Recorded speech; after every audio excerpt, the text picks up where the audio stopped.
আপনাদের ভাবতে হবে, লড়াই সাধারণ মানুষের লড়াই। এই সরকার, এই বিজেপি সরকার পুঁজিপতিদের সরকার, এরা সাধারণ মানুষের জন্য ভাবেনি। আজকে যে বাজেট পেশ হয়েছে সেখানে দেখুন, আমরা বিরোধী নই, আমরা বিরোধিতা করছি না, ঠিক আছে, মানুষের যারা কাজ করছেন তাদের মাইনে বেড়েছে, কিন্তু যারা দিনমজুর, যারা সারাদিন খেটে খায়, যাদের 500 টাকা রোজে যারা কাজ করে, তাদের জন্য 50 টাকা বাড়ানোর সিদ্ধান্ত কিন্তু সরকার নেয়নি। সরকার নেয়নি তাদের জন্য।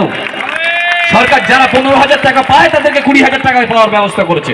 আমরা তার বিরোধী নই, আমরা চাই তারাও তাদের যোগ্য সাম্মানিক পাক, কিন্তু সাধারণ মানুষের জন্য আপনারা কি ভাবলেন? সাধারণ মানুষের জন্য আপনারা কি করলেন? 15 বছরের যে অত্যাচার আপনারা শুরু করেছিলেন একটা দল, এই দলটা কিন্তু এসে মাত্র শুরু করেছে। আপনারা ভোটের আগে বলেছিলেন বিজেপি সরকার ক্ষমতা আসলে 450 টাকায় গ্যাস দেবেন। গ্যাসের দাম কত আজকে আপনারা এটা বলুন?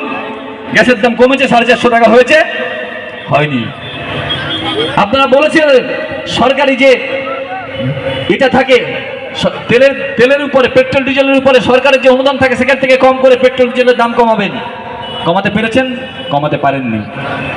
কিন্তু সেগুলো না কমিয়ে সাধারণ মানুষ যদি আপনাকে প্রশ্ন করে, তাই সেই প্রশ্ন করাটাকে বন্ধ করার জন্য আপনারা কি করলেন? এসেই কুরবানির ঈদে গরু কুরবানি করা যাবে না, আপনারা ঠিক করলেন।